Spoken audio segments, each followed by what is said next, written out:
Bismillah, alhamdulillah, wassalatu wassalamu ala rasulillah wa ala alihi wa ashabihi wa mawalah, la hawla wa la quwwata illa billah, amma ba'd.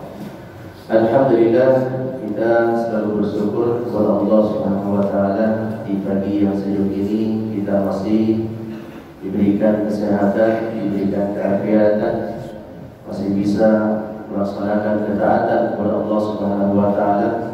Kita buktikan bahwa kita baru saja bisa melaksanakan sholat subuh berjamaah, dan setelah itu kita sama-sama duduk menyimak, memperhatikan tausiah yang akan disampaikan oleh guru kita, Ustadz kita, Dr. Andes Haji Susanto LC, yang alhamdulillah guru kita telah hadir di tengah-tengah kita. Kepada Ustadz kami persilakan. Assalamualaikum warahmatullahi wabarakatuh. Waalaikumsalam warahmatullahi wabarakatuh. Sebelum ceramah saya mulai, di dalam tausiah saya nanti insya Allah ada hadiah buat ibu-ibu ya, sama bapak-bapak. Kalau yang bisa jawab, resep bisa jawab, simak perhatikan. Nah ya. Assalamualaikum warahmatullahi wabarakatuh. Alhamdulillahilladzi anzala sakinata fi qulubil mu'minin liyazdadu imana ma'a imanihim.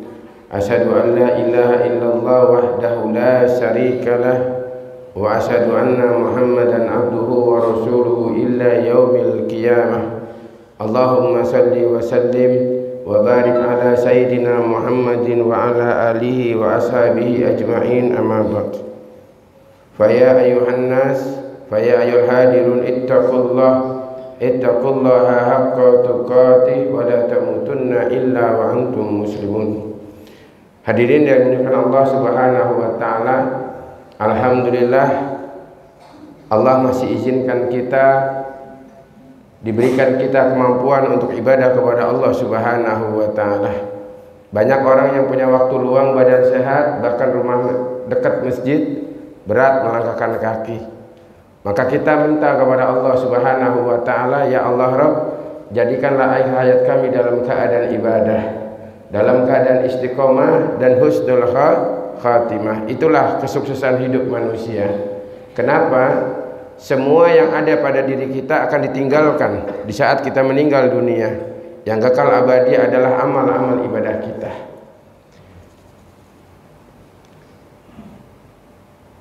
Hebatnya Indonesia, alhamdulillah, saya bantu viralkan. Kemarin ada lomba azan tingkat internasional. Orang Indonesia mampu mengalahkan 50.000 peserta. Masya Allah. Udah ada yang tahu belum beritanya? Kalau belum ada, saya kasih tahu. Kasihan, ini berkaitan tentang agama.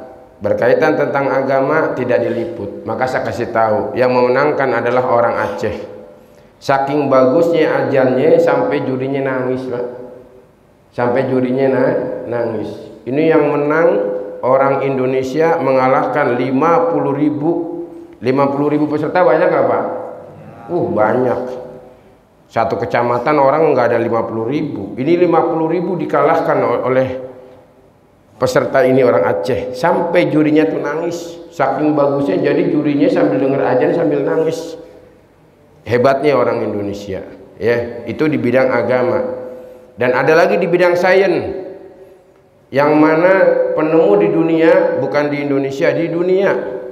Yang kemarin Ibu saya setrum rame-rame itu penemunya saya di dunia. Beneran, kagak bohong, sombong. Ya, itu di bidang sains. Nah, ternyata Ustadz Halim juga nggak ada yang tahu. Ternyata 2019 awal corona, beliau pernah juara kori nasional, juara 3. Nggak ada yang tahu kan? Dari 3 peserta yang nggak pada hadir. Ya. Jadi yang lain pada takut corona, keluar rumah, dia berani sendiri, makanya juara 3. Saya ingin memberikan hadiah, gampang aja jawabnya. Mana duitnya nih? Oh, ini ada nih. Ya. Nah, ini duitnya bisa siapin nih. Bung Hatta apa Bung Karno nih? Ada nih. Ini hadiahnya buat ibu-ibu dulu yang gampang ya, Bu ya. Sebutkan masjid, jangan dikasih tahu yang udah tahu biar yang mau ngacung ya. Sebutkan 3 masjid atau sebutkan masjid manapun, terserah ibu dah. Yang kalau kita sholat, ini buat ibu-ibu dulu, bapak-bapak nanti. Yang kalau kita sholat di masjid tersebut, Allah berikan pahala 100.000 kali lipat. Ibu-ibu dulu. Yuk ngacung, Bu. Ngacung siapa tuh? Istri siapa? Anak siapa? Buruan. Berdiri biar kedengeran suaranya. Sebutkan 3 masjid, boleh lebih nggak boleh kurang. Kalau kita sholat di masjid itu pahalanya, hadisnya sahih, diberikan pahala 100.000 kali lipat. Iya, berdiri Bu. Anak siapa? Istri siapa? Suami masih hidup kan? Berdiri apa? Iya nggak apa-apa berdiri. Berdiri nggak apa-apa, biarin. Kamera biar kelihatan. Iya, berdiri Bu. Nggak berdiri nggak jadi. Oh nggak jadi, ya udah gede malu berarti. Yang lain, bahwa dia jangan malu. Artis saya cakep-cakep pada pura-pura nangis demi duit. Ya kan? Sekarang lihat TV heran, nih orang cakep-cakep nangis-nangis ya kan? Padahal bohong. Ayo, siapa yang mau lagi ngacung? Nanti bapak-bapak ada lagi. Diri mak. Biasa mak mau udah nggak malu nih. Kalau yang tadi masih perawan makanya malu. Mak, diri mak. Syaratnya kudu diri. Masuk YouTube masalahnya nih. Iya, masuk YouTube. 1. Dia jangan dikasih tahu, dimin aja. 2. Jangan dikasih tahu.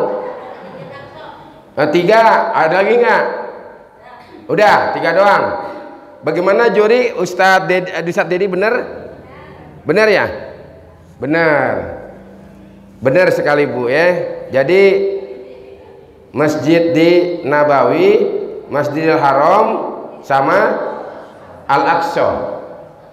Di 3 tempat itu kalau kita sholat pahalanya 100.000 kali lipat. Makanya banyak orang berbondong-bondong untuk berangkat umroh atau haji.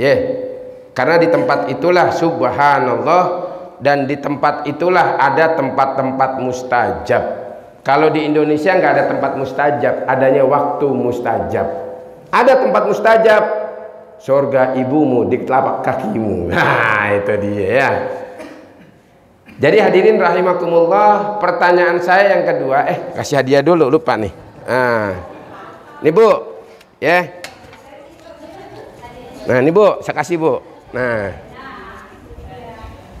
nih, ya, dah.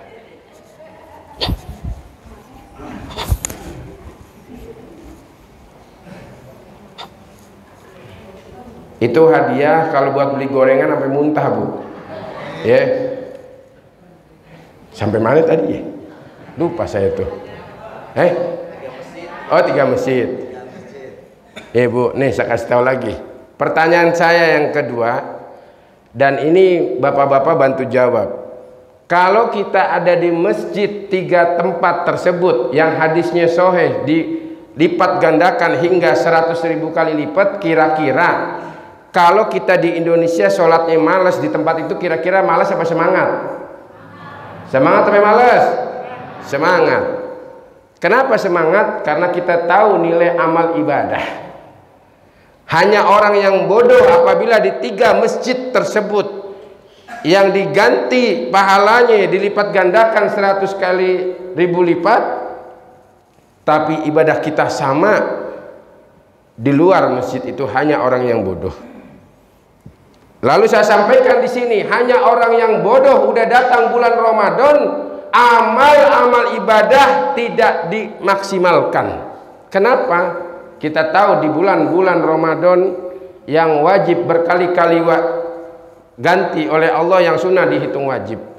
Makanya kalau datang bulan Ramadan, amal ibadah kita semangatnya sama dengan bulan-bulan lain, bodoh kita Pak. Bodoh, rugi. Rugi, kenapa rugi? Di mana bulan yang paling diagungkan oleh Allah Subhanahu wa taala, yang amal-amal ibadah tersebut dilipat gandakan, kok amal ibadah kita semangatnya sama dengan bulan biasa. Ini rugi hadirin rahimakumullah. Ini saya kasih tahu nih kisah nih Ibu ya.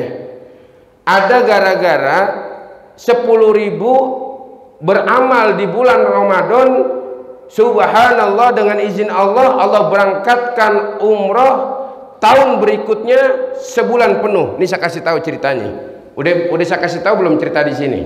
Belum ya? Kalau belum saya kasih tahu di sini dan diamalin. Kalau diamalin insya Allah pun bisa sama. Kenapa? Ini adalah satu keajaiban. Jadi kisahnya seperti ini Bu ya. Ada si miskin, ini saya kenal banget sama orangnya. Kebenaran yang berangkat nih istrinya, yang cerita suaminya. Dia bercerita sama saya. Suami saya, istri saya nih Ramadan ini terpisah saya dari istri saya. Kenapa? Ada yang berangkatin umroh 1 bulan full.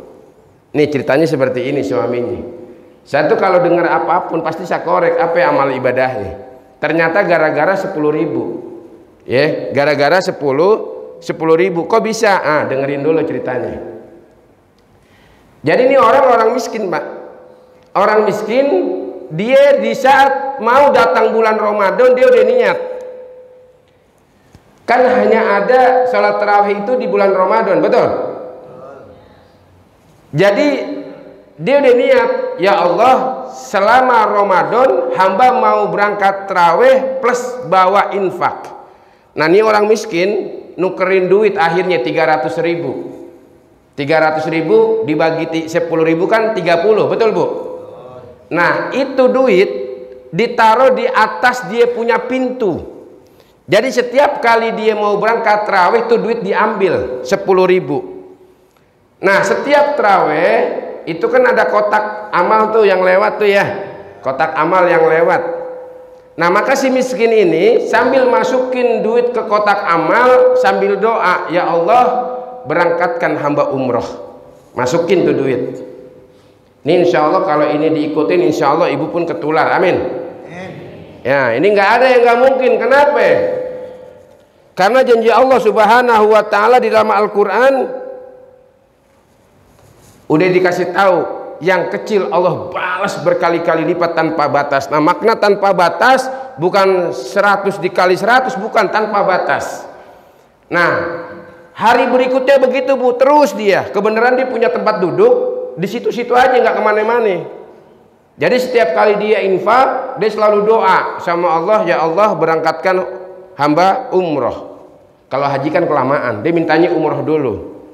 Setiap kali infak dia begitu. Nah kebenaran dia doanya itu ada sedikit kedengeran suara. Kedengeran suara, ya Allah berangkatkan hamba umroh. Karena sebaik-baik kita dalam doa adalah iringi dengan kebaikan. Salah satu mustajab doa adalah diiringi dengan sodakoh. Nah pas berikutnya begitu terus. Akhirnya apa Bu? Satu ketika pas tahun berikutnya, Ramadan berikutnya, tiba-tiba ada orang kaya Bu.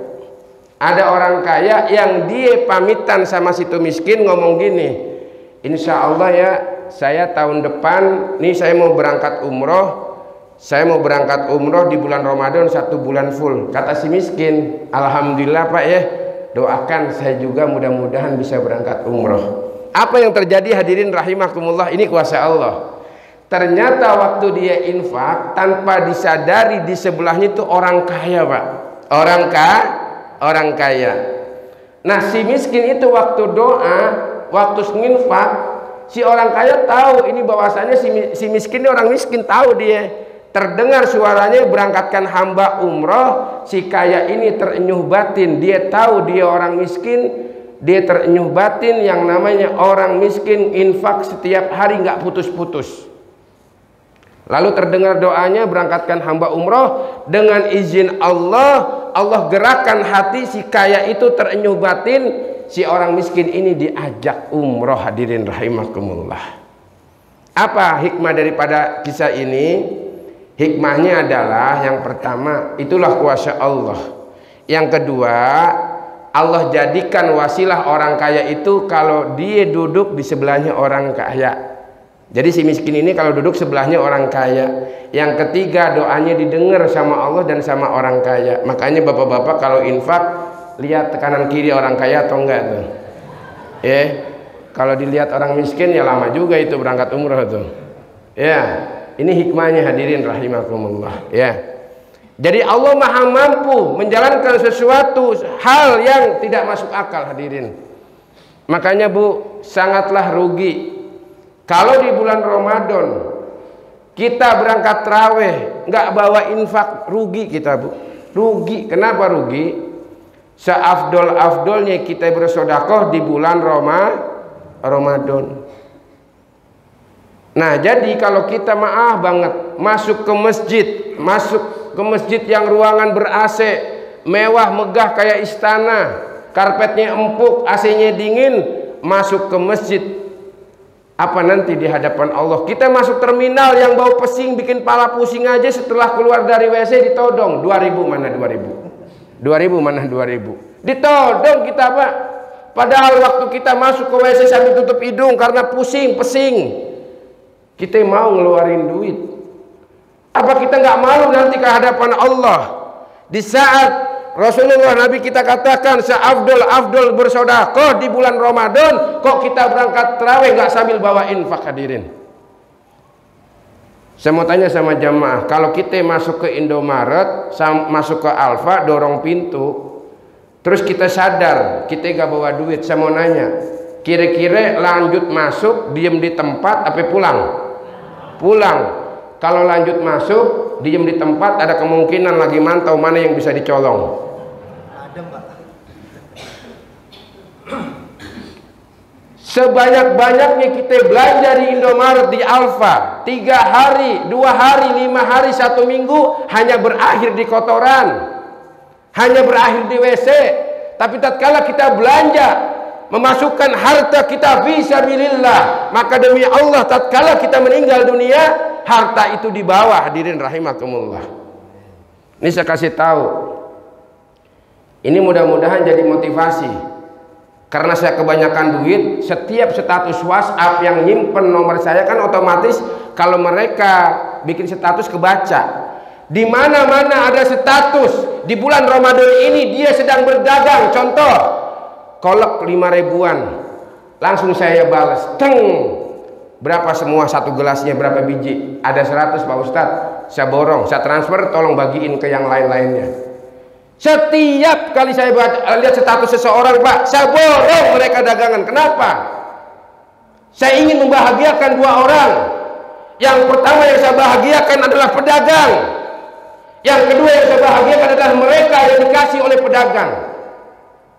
Saya bisa aja ngasih orang itu uang cuma-cuma, cuma tidak menjadi pembelajaran bahwasanya tidak harus kerja. Saya punya temen dagang Pak di Surabaya, bikin status es koktail, apa namanya koktail ya? Es koktail ya. Es koktail 3.500, monggo di order buat buka puasa. Saya japri. Ada nggak 200 biji? Oh nggak ada Pak Ustadz, paling ada 50. Ya udah saya beli. Lah, Pak Ustadz kan di Jakarta, buat siapa? Saya beli, tolong bagikan di pinggir jalan. Kenapa hadirin rahimakumullah itu saya lakukan? Karena saya diminta nanti pertanggungjawaban di hadapan Allah atas harta yang dititipkan oleh Allah Subhanahu wa taala. Jangan main-main jadi orang kaya, Pak. Sama jangan main-main jadi pejabat, diminta tanggung jawabnya di hadapan Allah. Makanya ibu rugi kan Bu nggak nyimpen WhatsApp saya Bu. Coba kalau nyimpen, lagi bikin status pisang goreng, saya borong sama gerobaknya sekalian. Rasain lo, nggak nyimpen nomor saya sih. Yang bisa saya lihat status hanya orang-orang yang nyimpen nomor saya pun nyimpen nomor dia. Tapi kalau ibu cuma nyimpen nomor saya nggak nyimpen, nah nggak kelihatan status. Gue hari ini mau minta sama Ustadz Halim, nomornya Pak Ustadz, bodoh amat kalau gue nggak nyimpen, nggak kebaca sama gue statusnya. Dan demi Allah Bu, ini saya lakukan ke setiap orang yang dagang, baik saudara maupun orang lain, menetes air mata dia. Ya Allah Pak Ustadz, saya bikin 3 gelas kolak aja, 30 gelas saja, paling cuman habis 10. Apalagi ini orang Indonesia ibadahnya ibadah musiman, awal 30 habis, baru 3 hari cuman habisnya 10. Saya borong. Bukan hanya saya borong hadirin, tapi saya punya planning untuk 10 hari ke depan belanja sama dia terus hadirin rahimakumullah. Kenapa saya menyampaikan kebaikan saya? Karena ingat hadirin, takut beramal karena takut dipuji ria. Ria beramal syirik. Dan insya Allah saya udah punya apa yang namanya jaga-jaga. Kenapa? Saya seorang mentor. Kalau saya seorang mentor, saya ceritakan orang lain, saya bukan mentor, namanya tukang dongeng. Karena mentor dengan tukang dongeng bedanya apa? Kalau mentor dia ceritakan sebab daripada sukses, apa sebabnya. Kalau tukang dongeng, dia miskin, dia ceritakan orang lain. Itu bedanya hadirin rahimakumullah. Jadi saya niat nih hadirin, saya bantu sedikit buat Ustadz Halim, sini sebentar. Ini takutnya ngomong main-main, sini Ustadz Halim, bentar. Saya paling nggak bisa jamaah, nggak meyakinkan nih, nggak bisa gitu saya orangnya. Nah, bentar nih. Namanya dia tinggal di sono, bentar ya. Bentar nih. Biasa WA-nya lama nongol, muter-muter. Iya, nih. Ini ada pulsanya. Lihat Pak Ustadz Halim, ya. Saya order ke dia. Tolong bacain Ustadz Halim yang kenceng. Yang mana? Ini yang mana? Pertama status dia dulu. Bismillahirrahmanirrahim. Enggak, status orang yang jualan. Saya bacain. Kasih tahu ini status yang jualan. Ngajakin berantem aja. Ini status dari orang gitu. Ustadz baca, ini status dari orang gitu. Ngajakin berantem aja. Ini saya yang baca, ini status orang yang jualan. Jelasin. Ngajak berantem. Iya, elah. Ini Buran. Ini status dari orang yang kenceng. Yang dikirim ke Ustaz. Bukan dikirim, saya baca. Iya, kan dikirim ke Ustaz. Enggak, dia yang baca, saya screenshot. Bismillahirrahmanirrahim. Es buah koktil 35.000. 3.500. Iya kan jauh di Surabaya jualannya, bukan sini. 3.500. Susu sari kacang hijau 3.500. Kolak 4.000. Monggo ready. Ampun, sip. Ini bahasa Jawa sih. Ya, iya, mana orang Jawa. Boten sendiri asli tanpa bahan pengawet. Oke. Wanek boten sendiri asli tenang. Ya.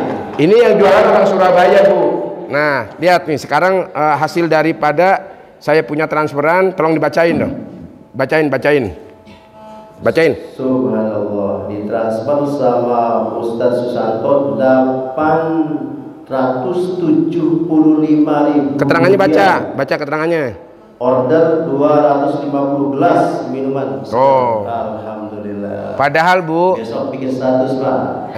ya nggak apa-apa. Padahal demi Allah Bu, untuk menghabiskan 30 gelas saja paling sisa dia cuma 10. Kejual 10.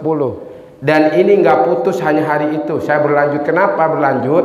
Ustadz Halim main duduk-duduk aja sini. Belum lagi. Kenapa saya berlanjut? Saya mendapatkan video dari dia bagi-bagi sini. Jadi kalau kita diamanahin orang biasain kasih video Bu. Nah ini contoh nih, lagi bagi-bagi dia nih. Mana nih? Nih lagi bagi-bagi tuh. Kasih tahu tuh. Nah ini yang saya beli tuh. Subhanallah. Ini sama yang jualannya ini yang sudah tadi di order sama Ustaz tadi langsung diamanahkan. Amanahkan. Kasih tahu. Pedagangnya. Tuh, di jalan-jalan tuh. Jadi dagangan yang diborong sama Ustaz Susanto itu langsung disedekahkan sama penjualnya langsung. Nah, betul. Baik. Seperti itu. Nah, jadi nanti ini yang pedagang-pedagang khususnya cepat Bu. Cepat. Masih 20 hari lagi. 19 hari serius? lagi ya. Iya. 19 hari lagi kita puasa. Update nomor Ustaz Susanto, kirim status, insya Allah diborong. Siap. Nah, ya. Nih, deh, cukup. Jadi gini Bu, saya kasih tahu ya. Boleh. Nih saya kasih tahu nih. Yang punya jabatan hati-hati, diminta tanggung jawaban di sisi Allah. Yang punya harta lebih diminta tanggung jawaban oleh Allah Subhanahu wa taala. Jangan main-main. Emang enak jadi orang kaya, kenyang sendiri, dituntut nanti di akhirat, hadirin rahimakumullah. Dan ini bukan hanya berlangsung 1 hari itu doang. Karena saya terharu, dia seorang yang amanah. Apa saya katakan? Lanjutkan sampai Idul Fitri. Allahu Akbar. Jangan main-main jadi orang kaya, Pak. Jangan main-main. Tanggung jawab berat di sisi Allah Subhanahu wa taala. Jangan enak kalian dipuji rumah bagus, mobil mewah, jangan. Jangan main-main, hadirin. Ini saya kasih tahu ya. Apa yang dititipkan oleh kita, baik harta maupun ilmu, diminta tanggung jawaban di sisi Allah Subhanahu wa taala. Makanya kenapa saya borong? Karena satu hal, Pak, saya sibuk, saya nggak bisa terjun lapangan. Paling tidak saya bisa berbagi dengan harta saya, membahagiakan pedagang. Kira-kira ibu kalau dagang diborong seneng nggak, Bu? Seneng. Lebih luar biasa seneng lagi di saat orang itu ngeborong bukan masuk ke perut orang yang beli, tapi dibagi-bagi. Ibu terharu, Bu. Awalnya saya nggak berniat, Bu, untuk saya berlanjut sampai 2 hari, 3 hari sampai Lebaran. Saya tadinya nggak niat. Berhubung tiba-tiba saya transfer dia duit, dia tiba-tiba kirim video di lapangan lagi bagi-bagi. Masya Allah, disitulah terdorong hati, ya Allah Rob, ini orang amanah. Dan dia nangis, Pak Ustadz, boleh nggak saya cerita? Boleh. Inilah kuasa Allah, Pak Ustadz. Kenapa emang?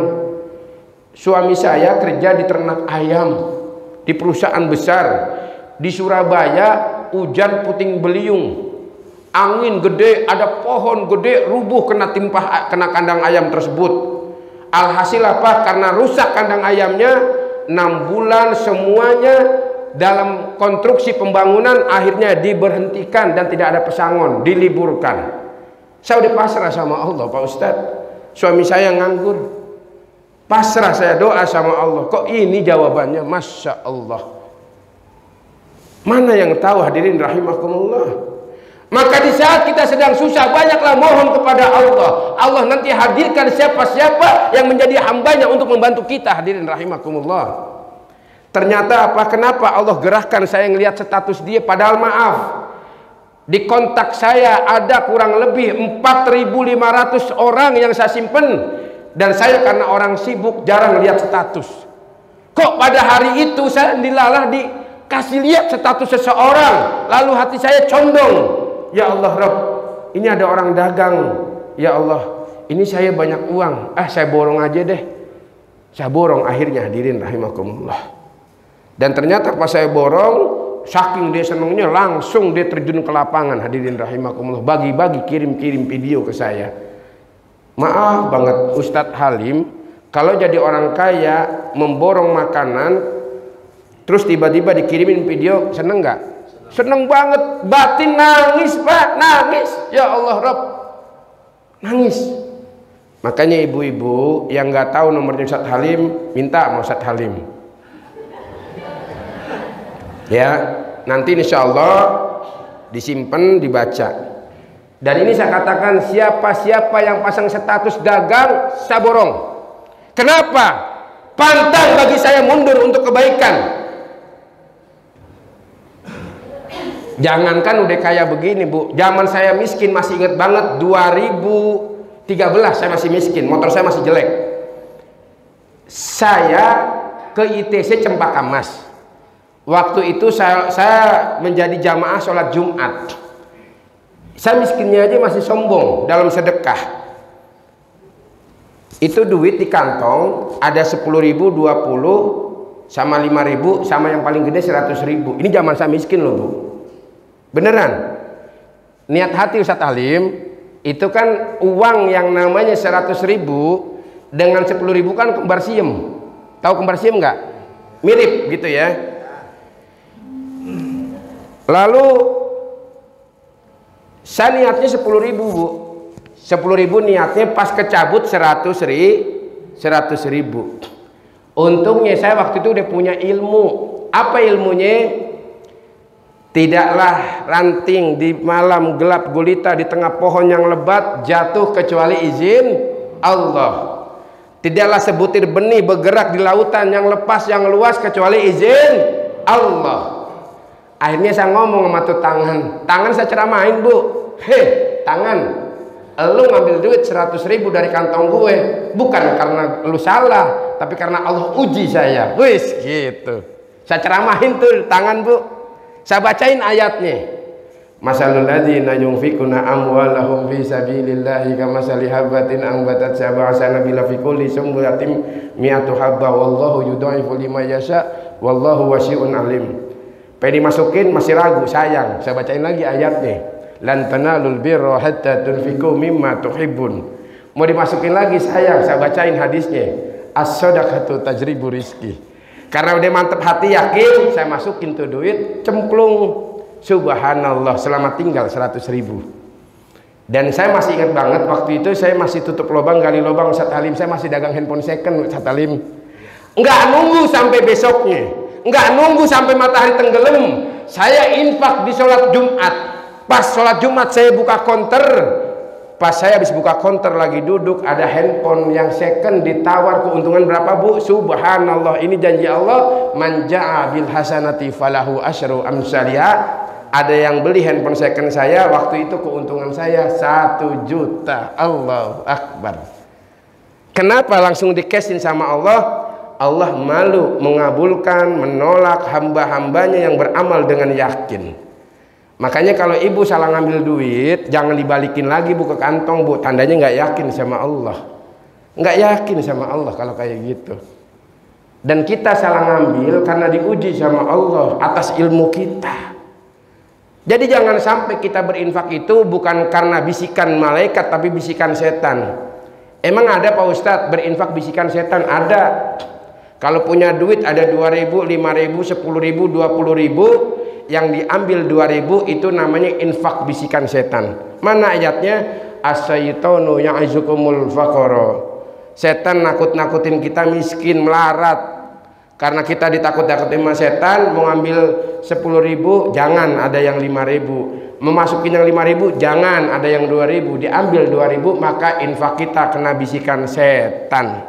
Maka demi Allah hadirin sebagai penutup, di bulan Ramadan ini janganlah kita berinfak yang kena bisikan setan, yang kalau kita infak nominalnya yang paling kecil terus. Kalau kita ada uang 10.000, 5.000, kalau nggak ambil yang 10.000, ambil yang tengah-tengah, jangan turun yang paling bawah. Ya. Kalau turun yang paling bawah, susahnya nggak hilang-hilang. Ya, paling itu saja yang saya sampaikan. Mudah-mudahan apa yang saya sampaikan ini bisa memberikan motivasi. Masih ada kesempatan ibu-ibu yang dagangnya digerumutin laler nggak laku-laku, boleh simpan nomor WhatsApp saya. Barangkali takdir Allah saya ngeliat status ibu-ibu ya, saya borong. Bukan hanya di status Ustaz Halim, saya kasih tahu juga orang-orang yang di pinggir jalan, yang kalau saya naik motor menjelang maghrib, saya berhenti dari motor, saya borong dagangannya. Ustaz Halim waktu itu pernah dikirim nggak? Pernah kan? Nah, saya lagi naik motor tuh, dadakan, tiba-tiba dijumpai macet, saya berhenti, saya borong dagangannya. Bukan hanya di status, ya. Mudah-mudahan ibu-ibu yang di sini, kapan waktu saya lagi naik motor, di situ ada macet menjelang berbuka puasa, saya borong juga nanti ya. Kenapa ini saya lakukan hadirin? Karena ingat sesuatu yang lebih akan diminta pertanggungjawaban oleh Allah Subhanahu wa taala, lebih ilmu diminta tanggung jawabnya untuk menyampaikan, lebih harta untuk berbagi. Baik, begitu saja, mohon maaf bila ada kesalahan. Terakhir, boleh? Oh ya, Bapak-bapak belum komplain aja. Siap. Pak Kiai, terima kasih atas ingatannya, karena biar nggak jadi hutang. Pak Arwani inget aja ya.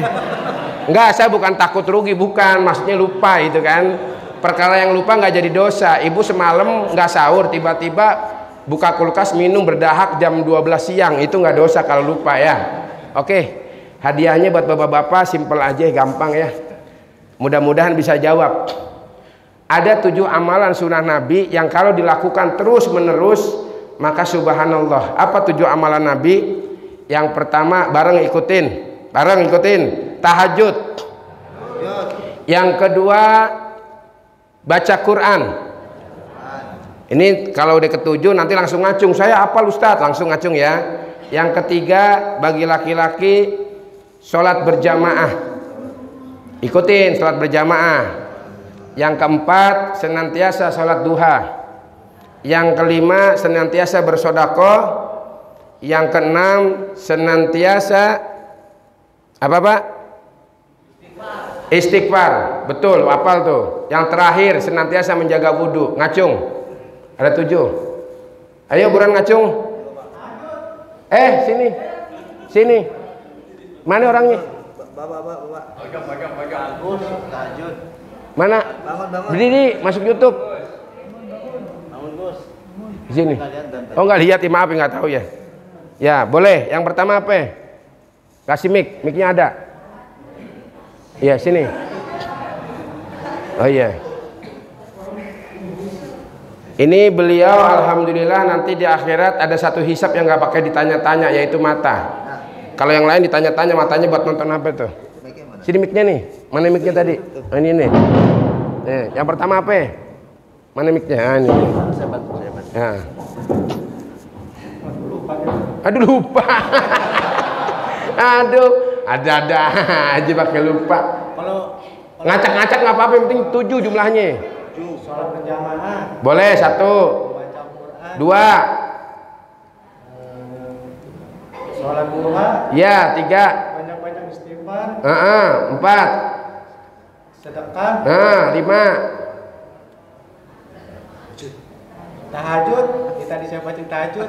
Jangan kasih bocoran, nggak pinter namanya. Ntar diulang lagi sama saya nih. Sudah aku udah tadi. Udah ya. Teng, waktunya habis. Yuk lain, ngacung. Sini. Pak Arwani terima kasih ngingetin ya. Iya. Ya, yang pertama. Sholat tahajud. 1. Baca Quran. 2. Sholat subuh. Sholat berjamaah. Emang lu sholat zuhur nggak berjamaah lu? Subuh berjamaah lu, zuhur kagak gitu. Ulang yang benar. Subuh lagi. Sholat tahajud. Yang benar. Baca Quran. Ya. Sholat berjamaah. Terus infak. Sedekah. Sholat duha. Banyak istighfar. Nggak lepas dari wudhu. Bener nggak lu? Insyaallah. Coba yang bener sini. Coba sini. Ulang lagi. 1. Sholat 2. tahajud. Baca Al-Quran. 3. Sholat berjamaah. 4. Sedekah. 5. 5. Banyak istighfar. 6. 6. Nggak lepas dari wudhu. 7. 7. Aduh lupa. Lupa. Tadi. Sholat duha. Salah. Dia terakhir, yuk, buruan sini. Sini. Salah.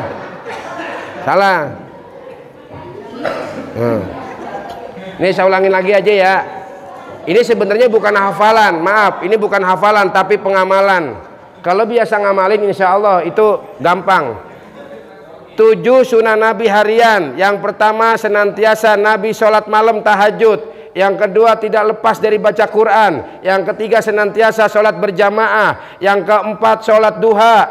Yang keenam sedekah. Yang kelima sedekah. Yang keenam perbanyak zikir dimanapun berada. Yang terakhir perbanyak wudhu. Mana orangnya? Woi, mana? Oh ini, main ngilang-ngilang aja. Sini. Yang pertama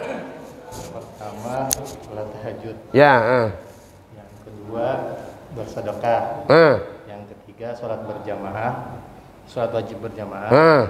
Yang keempat membaca Quran. Yang kelima sholat duha. Bolak-balik ya. Jadi bingung saya jadinya. Yang kelima sholat duha.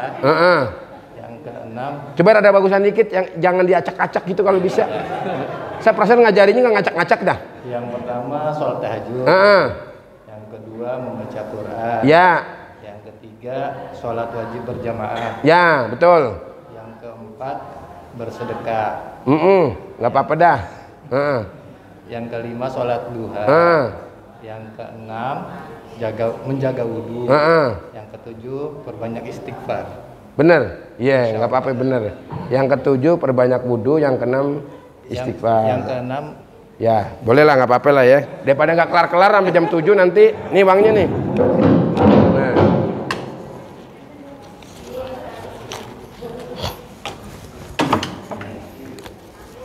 Ini uang, maaf mau nanya.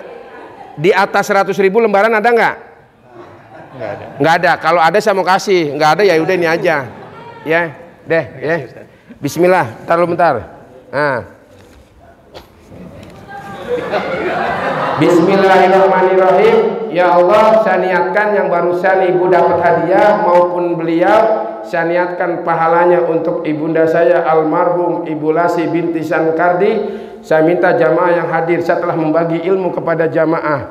Dulu orang tua saya rela meminta untuk membiayai anaknya, rela ngutang untuk anaknya, rela ngemis untuk anaknya di saat lagi nggak punya apa-apa. Maka demi Allah, hari ini saya ngemis dan minta dari jamaah Al-Fatihah untuk ibu saya, Ibu Lasi binti Sankardi. Mana tali mic-nya? Mana? Ini ya. Ya Allah Rabb, dulu waktu saya masih kecil, kehidupan susah, orang tua hamba rela ngemis untuk membiayai anaknya, rela ngutang, rela meminta, bahkan rela tidak punya rasa malu untuk membiayai anaknya. Maka demi Allah, hari ini saya telah membagi ilmu kepada jamaah. Saya minta tulus dan ikhlasnya dari jamaah untuk membacakan suratul Fatihah untuk ibunda kami Ibu Lasi binti Sankardi yang sekarang ada di alam kubur, yang mana ibunda kami telah meninggal dunia, tidak bangga lagi dengan harta anaknya yang banyak, tidak lagi bangga dengan nama anaknya yang terkenal, tapi yang membuat almarhum ibunda kami bangga adalah senantiasa anaknya mendoakan untuk orang tuanya. Maka hari ini saya minta tulus ikhlasnya dari jamaah. Saya telah membagi ilmu, maka berikanlah bagi Fatihah untuk ibunda saya Ibu Lasi binti Sankardi. Al-Fatihah. Ikutin bareng. Alhamdulillahirrabbilalamin Ar-Rahmanirrahim Maliki yaumiddin Iyyaka na'budu wa iyyaka nasta'in Ihdinas siratal mustaqim Siratal ladzina an'amta 'alaihim ghairil maghdubi 'alaihim waladdallin. Termasuk yang ibu tadi dapat hadiah dan mas tadi, saya pun niatkan pahalanya untuk ibunda saya tercinta Ibu Lasi binti Sankardi. Terima, amin. Ya baik, itu saja Bang. Kalau mau awet ya buat sampai seminggu beliin gorengan ya, awet itu beneran. 5.000 dibagi 100.000 20 hari pas banget sampai Idul Fitri itu ya. Ya dari sekarang makan gorengan sampai lebaran tuh ya. Ya paling itu saja, mohon maaf bila ada kesalahan. Inilah gaya saya dalam berceramah. Setiap dai, setiap pendakwa punya gaya. Inilah gaya saya, mudah-mudahan salahnya dimaafin Pak ya. Ya, assalamualaikum warahmatullahi wabarakatuh. Subhanakallahumma wa bihamdika asyhadu an la ilaha illa anta astaghfiruka wa atubu ilaik.